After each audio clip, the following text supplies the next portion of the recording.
And it's 10:32, so let's just get this going.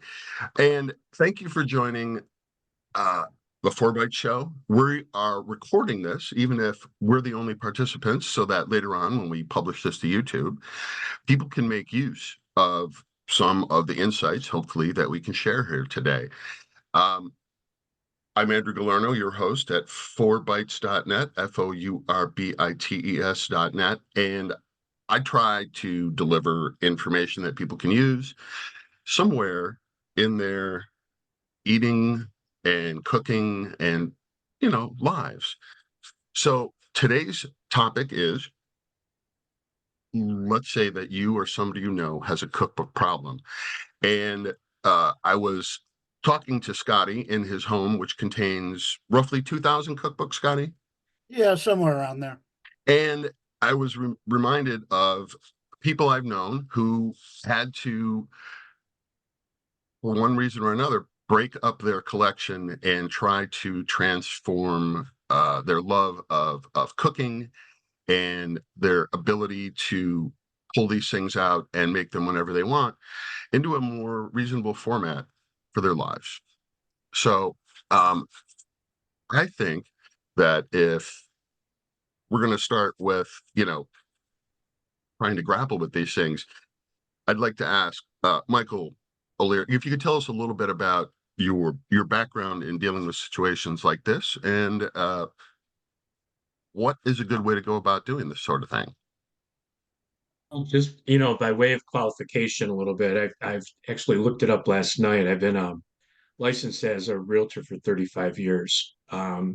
Prior to that, I had a career in social work, master's level, and I've worked with a lot of older adults. And about 22, 23 years ago, we started specializing in situations where people are downsizing, right sizing, depends on what you want to call it.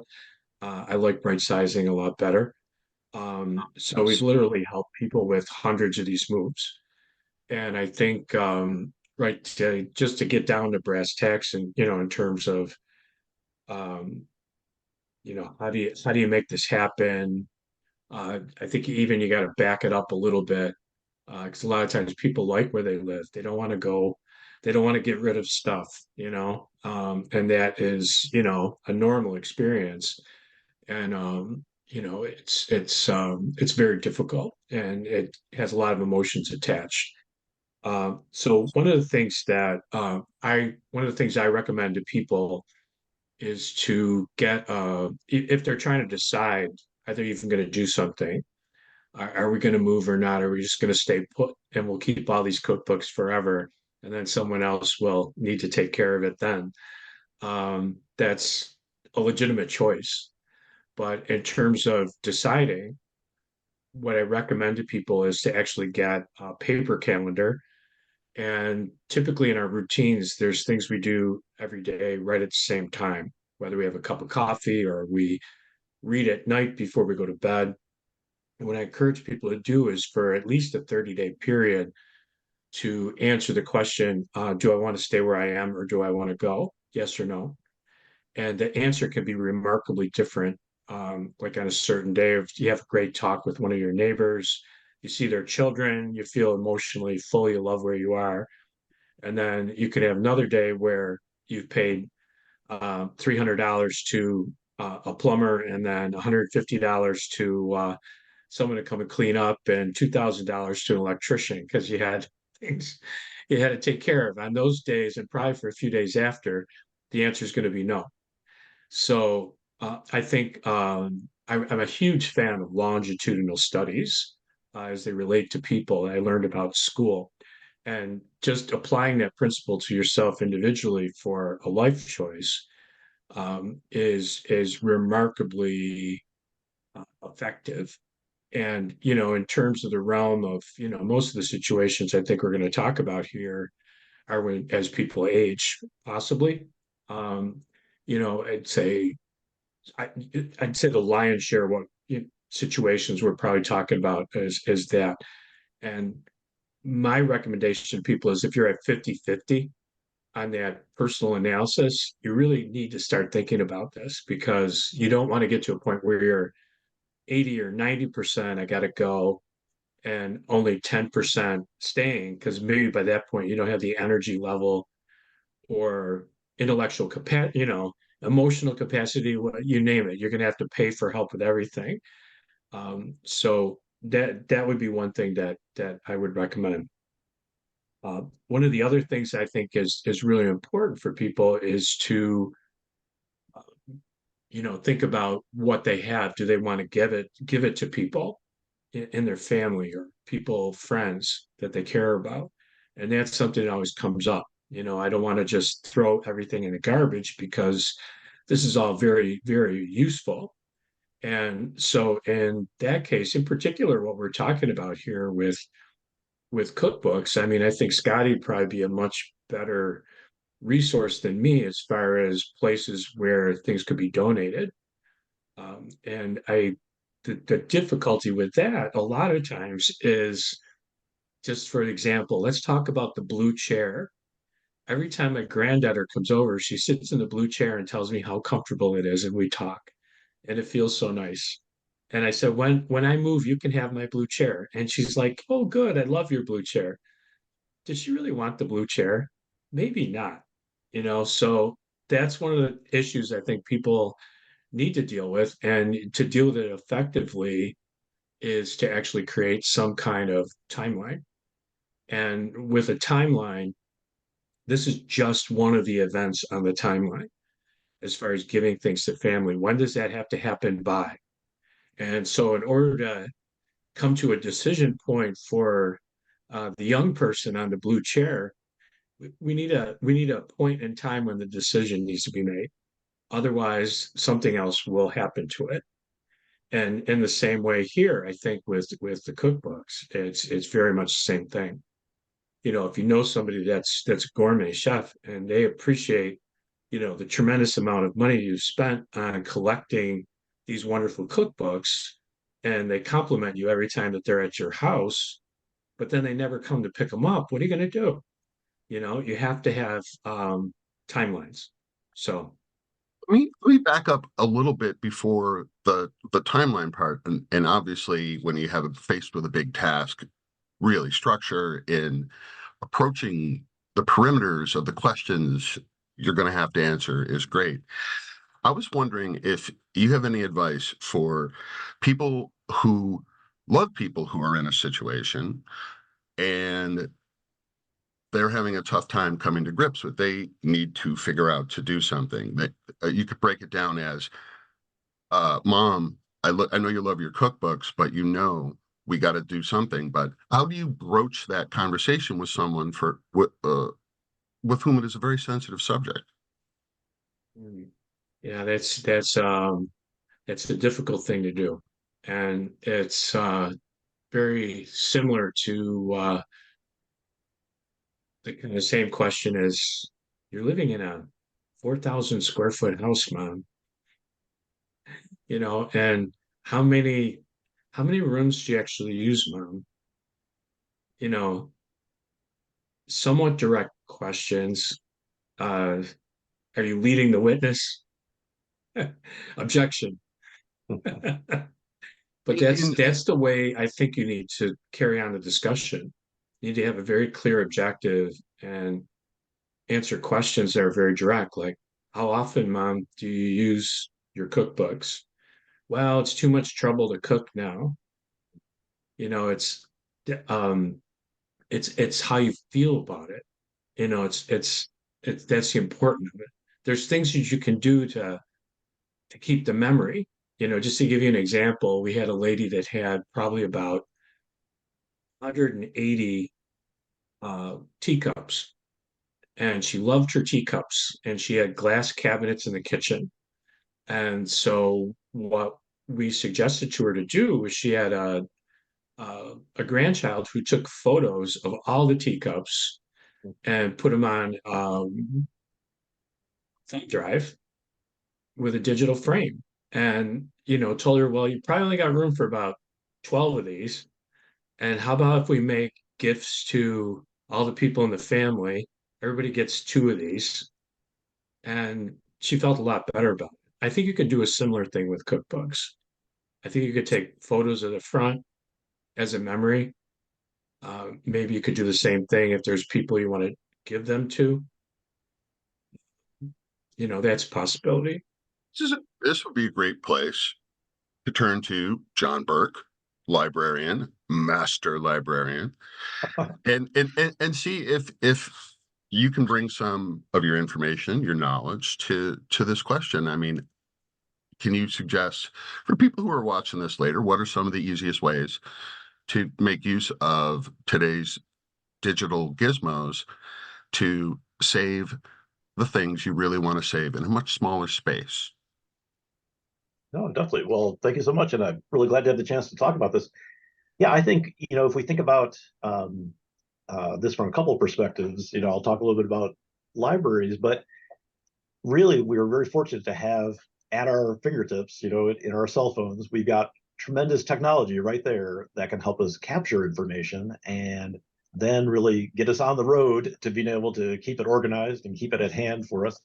I think it's so important, and I really appreciated what Michael had to say about the planning element of this. You're thinking out whether you're going to use these items, whether there's something that you're going to continue with, and how you're going to use them, and who might be interested in them. And I think that's really important to think about, even as you're trying to either scan or in some way capture this information online for easier use. And that's such an element of this that we might not even think about. We might be thinking about it in terms of preserving the item, so you've got the cookbook and you've got the pages of the cookbook, you've got the individual recipes all scanned and ready to go. But the thing that's so nice about that is that if you do have it in that format, it's so much easier then to share it with other people. You can easily text somebody an image of a recipe, share with them multiple recipes that they may have enjoyed of yours over the years. So it's really much more, as I see it, much more of a convenience thing as well. It's not only getting rid of the space taken up by the cookbook, but it's really enabling the information from the cookbook to be shared in a much wider way, and then for those people to share it, so it goes on through the generations. So there's that potential, definitely. But as I think about from from a library perspective, we're very much equipped to have a lot of books sitting around. That's kind of how the buildings are built, and how we have space for that. So I've got 30,000 books in the library, and if somebody said all of a sudden, "Whoops, we've got 1,000 books, and I've got to put them somewhere," well, I could probably accommodate that. But that is definitely not true for everybody. You're not going to have that kind of situation. And even for me, there is kind of that hard limit. I've got a point at which I do run out of shelves. So even for us, with a lot of the projects we've done here, has been very much along these lines, especially with a lot of archival items and photos and things like that we get about the history of our campus, the history of the university, students, and so forth here. We've done a lot of scanning projects for that reason, basically to make it easier to kind of pack that stuff away, but yet have it very much available and for people to get to it and see it online. So that's been a great turn of events with that. And you can do this in a very very involved way. You can have a very very fancy scanner. You can have high resolution cameras, all this other stuff. And we've done some of that. But I would say the power again of your mobile phone, that's really going to enable you to get a nice quality image of a page of a cookbook, whether it's the cover of the cookbook or the individual recipes within, and then as you start to capture those, the nice thing is, well, they're all going into space on your phone. They're all there, so you're getting them captured at least. The next step I would think about is, again, thinking about that usage. How are you going to make use of these, and what would make it more convenient for you to have them organized, either by the type of recipe they are. Well, I mean, you could go at it various ways. You could say, I'm going to organize it very much in the format that the book was organized. I'm going to keep all, these 17 recipes from this large book, and I'm going to put them under the title of that book. I'm going to put them in a folder, or I'm going to put them in, like a Google Photos album named by the book. But you could just as easily decide, well, I'm going to put together an album or a folder that's, Moroccan recipes or whatever, and desserts, whatever it might be. And you go ahead and just organize moving the photos into those folders. And again, a lot of different options for doing this. Some of it is just as simple as, again, using the camera feature on your phone, going over the cookbook, taking a picture, and going from there, and then just, organizing them in some way, having them, again, contained either by the book or by the type of recipe or whatnot. The other thing I would say beyond that you could get into as well is that there are a number of recipe apps out there that are set up both to be good at capturing recipes that are posted online, so kind of getting away from the cookbook model, but they're also good for you to be able to enter your own recipes. And there are a couple, and I'm going to share a link to one of them called Paprika, which is really nice because you can just basically take a picture of a recipe page and enter that into the app. So it'd be a way for you to go into that app and say, oh, I'm looking for dessert, and you would come across various recipes you might have that you classified that way. So that would be one way to go with an app where at least you know then this is where I'm putting my recipes. I'm putting them in this place. I think that could be very handy. Yep. While you're talking, I was thinking of another way that if you're helping someone, come to grips with this and making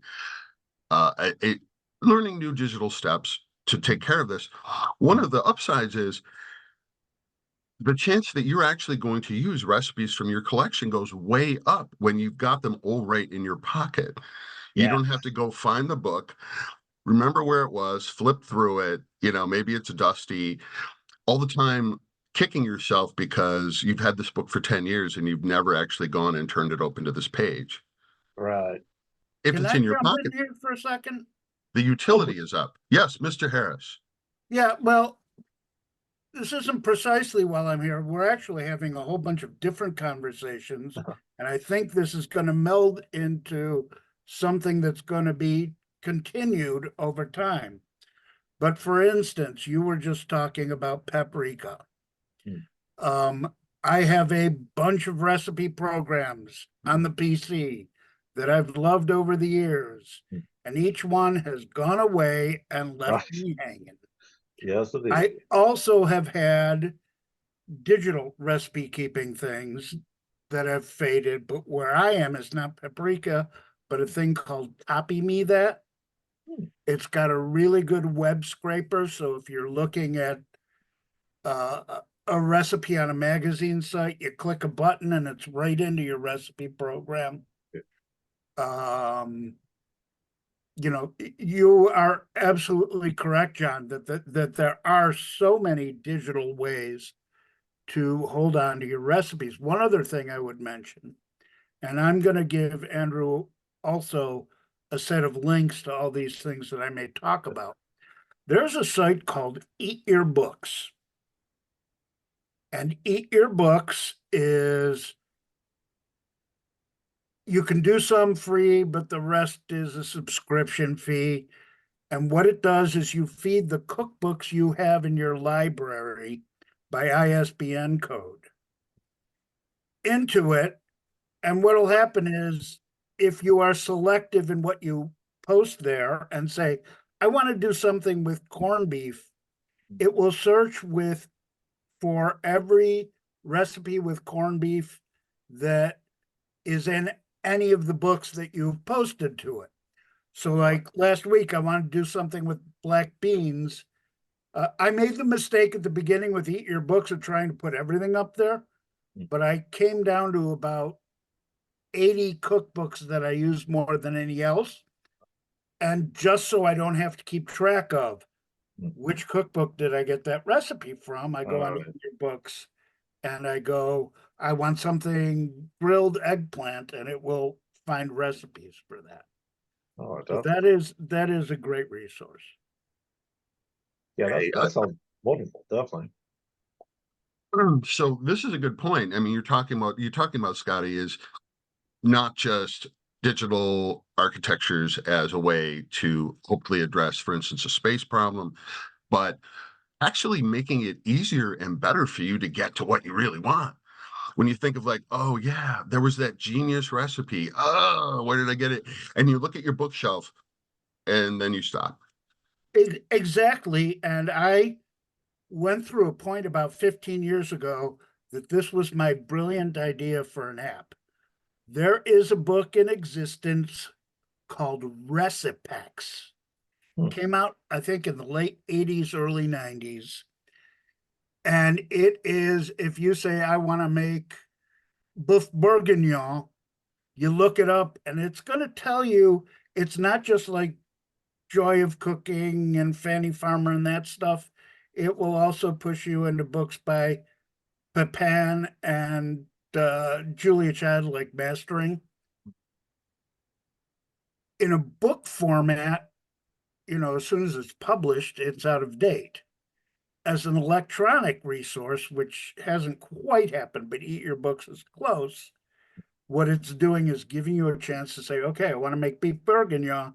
And all of a sudden you got a list that says, well, Jacques Pepin on page 74. And what it doesn't do in order to stay legal is you do not get the recipes. Sure. You will get, where possible, the page in the book where the recipe is. But most importantly, if it has it that far, it'll give you a shopping list. It'll tell you how much to buy, but if you're going to make this, you can just go zip and you got a shopping list. That's nice. That's really nice. Yeah, I think that ability to have something that indexes the books you'd have or the books you have access to is so helpful. Yeah, because the human mind is marvelous, but we can only really remember so much. We get to be experts with a given set of books, but and then we know there's so much more beyond that. so that's great to have a way to jump in and get get the recipe you need. Definitely. I mean, I'm an old fart, but some of the advances in the last 20 years are just people don't know that they're out there. Sure. But if you do a Google search, you're going to find a lot of people are thinking the same way you are. Definitely Another thing. Okay, I'm sorry. No, Mr. Olear, I have a question for you. Your clientele is largely older. What level of technology are the older people that you talk to? What level of technology are they dealing with? Scotty's over here talking about, oh, you just do a Google search. How many people know how to do Google searches in your clientele group? A lot of them, quite a few. I think it depends so much. I mean, there's people that are 35 that are like, I'm just not technical. And they don't become technical. It's just there's such a broad array. Yeah, my wife was just asking a guy who's going to be 97 if he can come and get an award at her one of her groups she's involved in. He's a WW2 veteran. Whips out his Android. He goes, as long as we're done by 8:15. So It's okay, like maybe I should. there's such a difference. Yeah. So I should stay away from generalizing, obviously, but Sure. I guess I'm thinking of my parents. I guess I'm thinking of my parents here. And I don't know if anybody else here has ever served as tech support for a parent of theirs. Sure. Oh, yeah. Who wasn't like doing Google Meets on their Android phone on the way back from the, VFW or whatever. And I just find myself basically just applying the patience you would to explain to a child why you need to tie your shoelaces. I mean, it's just, you can get it eventually, but it's foreign at first. Sure. No. You skipped a point in that analogy. It is like trying to teach your children to tie their shoelaces when they do not know what a shoelace looks like. I mean, You gotta do it. fortunately, Having done a whole lot of this, Yeah. fortunately, grandchildren exist, and so it gives oh, grandparents they are great. great motivation to conquer technological burdens. A marvelous resource, yes. Just to follow Scotty's point, one of the best things I ever heard is the learning stops when the hand comes off the mouse. I like that one. That's good. Yeah. That's good. Yeah, we taught my mom how to text, which was a good thing and a bad thing. But I mean, even going back to ground level, which kind of comes back to something that all of us have been touching on, when you are dealing with a collection of cookbooks, there are a whole bunch of, I don't know, different modes of analysis. For instance, I'm going to take, because it's on point here, two of the most important cookbooks in my collection. Both of them used. One of them is one of the books that taught me to cook 40 years ago. which is a copy of Jacques Pepin's La Technique, which he actually signed for me in 2017 down in Chautauqua. Nice, nice. Does that mean something to me? Yes. Would it mean something to somebody else? That's when we're going to get into the pricing decisions and stuff like that. But the other cookbook is a early 70s vintage, and I have a couple copies of it, Hadassah cookbook from here in Rochester, which has recipes that my mother, who died in 71, wrote. So you're talking about the difference between a cookbook that may have actual sales value to a family and a cookbook that has intrinsic value as a family heirloom kind of thing. And that's where digitalization, I think, if I may, John, may really come into it, because I wish I had like my grandmother's recipe cards scanned and digitalized. I don't care if I can't search them. I just wish that they hadn't gotten disposed of. Yeah. So when you're talking about downsizing and dealing with cookbook collections or collections of anything, there is a difference between things that have intrinsic value and things that have value because they're special. So this is where, Scotty, we should talk about your role at times as a cookbook dealer. And please give us the skinny 60 seconds on how to figure out what's worth trying to figure out what's worth something in your cookbook collection and what you should do about that. Absolutely. First of all, if you are in the greater Western New York area and you simply want to dispose of cookbooks, there are several charities in town, the usual ones that will accept donations.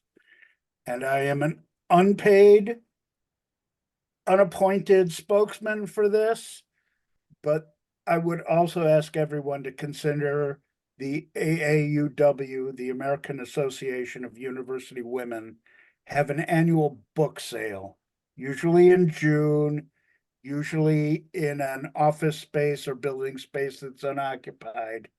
And that's how they make their money. And I've had a relationship with them both legally and in cookbook wise for many years. So if you just want to get rid of them, that's where I would do it.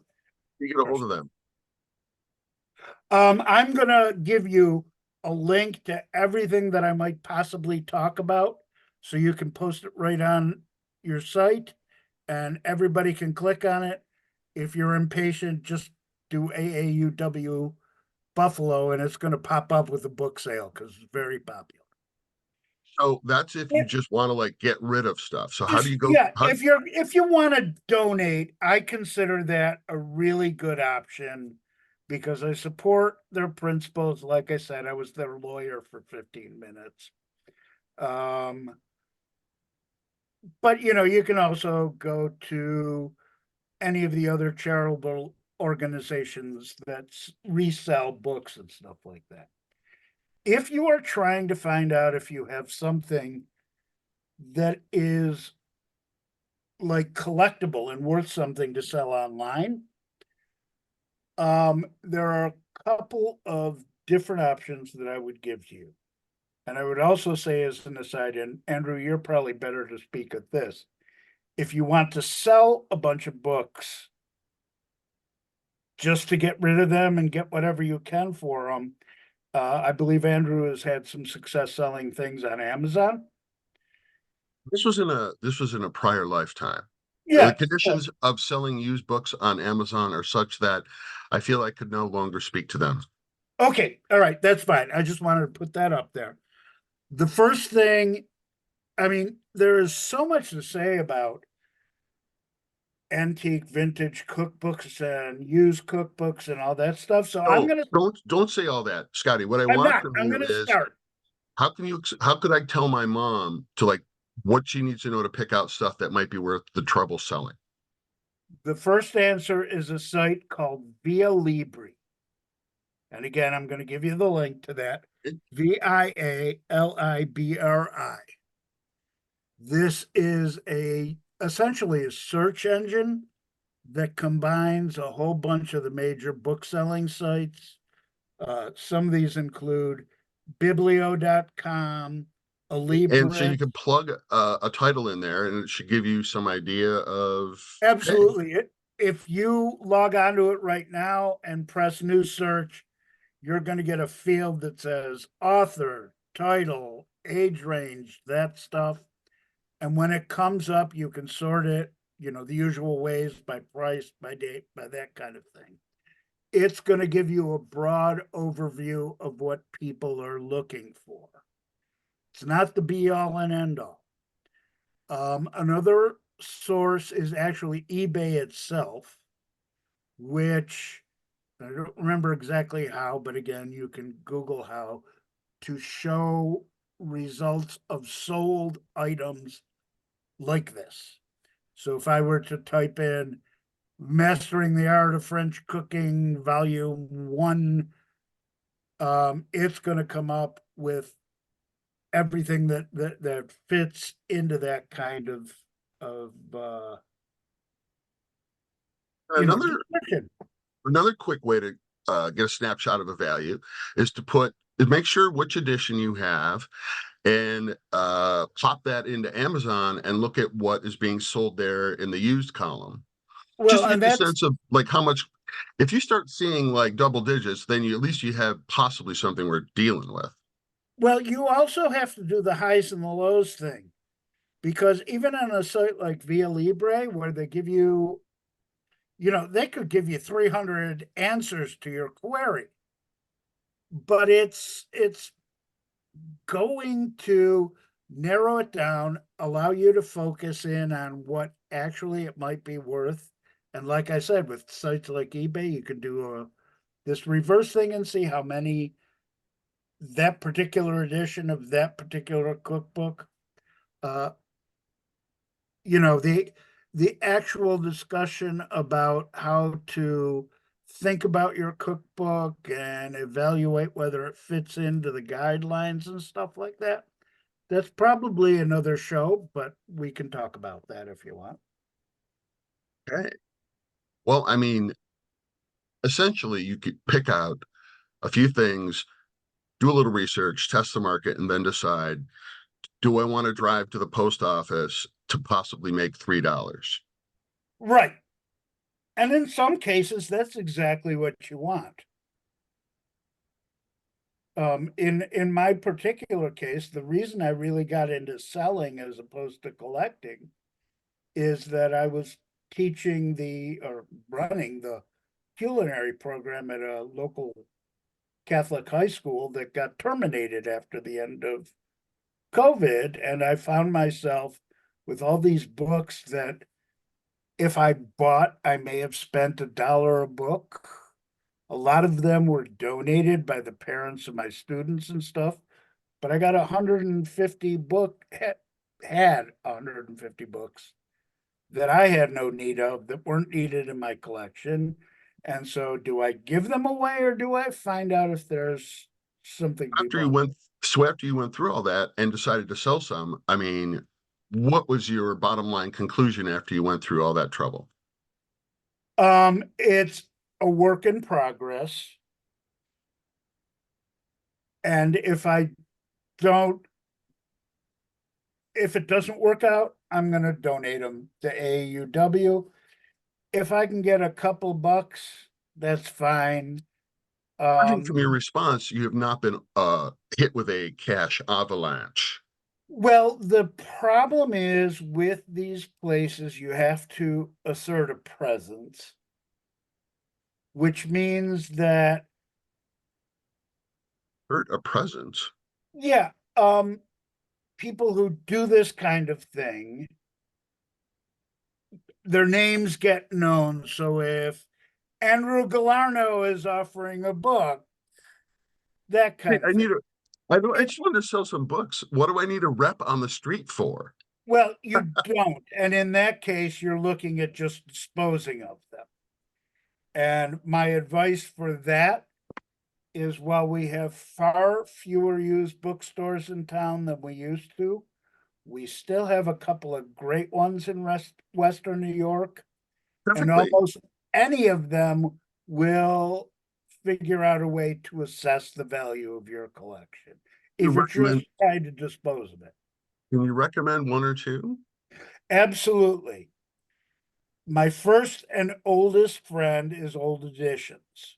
When I started buying there, it was pre-cookbook. I was buying sci-fi books. Old Editions is currently in. North Tonawanda. They started out on Main Street near UB, which is where I met them. Then they moved downtown and had a They're in cafe. North Tonawanda now. Do you have another cookbook store bookstore recommendation? Yeah, the second one would be Rust Belt on Grand Street. The third one, which might be the best one, but the hardest to accomplish, would be a place called the Book Corner in Niagara Falls. Burner Night Falls. Yeah, it is a fabulous used bookstore for any used books you want or you're looking for. But it has a really superb collection of cookbooks. The owner of it, like, you have to be a little eccentric to own a used bookstore. But if you had a certain amount of books, he would come out and do an evaluation. He's a personal friend of mine. I love him. He's so great, isn't committed he? to it. I mean, I've gotten to the point after all these years that when I walk in the store, he says, I'll turn on the lights in the basement. Yeah. It's an unknown tourist destination. Every once in a while, it's in the newspaper. It was in about 2 months ago. And actually, if you're into it, there's so much history in the buildings around it. Now, of course, the courthouse is next door, but the rest of it, right on that strip, are a bunch of long gone stores that would be familiar to people from this area. Yeah. Oh, for the benefit of everyone, what we're talking about here is the Book Corner, opened in 1927, Western New York's largest independent bookstore with 3 floors. But you probably should call the owner and make sure it's open because posted hours can be uneven. 716-285-2928. I will tell you, in all my years going up there, it's never been closed when I went up. It's always there. Yeah. Unless he's Yeah. going out to pick up books. Playing with his cats. Yeah. Hey, He's well, listen, I've had him come so many times to come and get books from people that, and he's been wonderful. Yeah, he's super. we're talking about a person, and the fellow's name is. Jeff Okay, Morrow. Mike, do you know? Yeah, it's Jeff Morrow. Okay. So that's Wonderful one. man. That's one possibility. If you're looking at a bunch of books, you might be able to get a hold of Jeff Morrow up in Niagara Falls. Listen, gentlemen, this has been a tremendously interesting conversation, and I appreciate your time here, and I appreciate your donation of your expertise so that maybe somebody watches this at some point and gets a little clue to start moving on something that's been bothering them.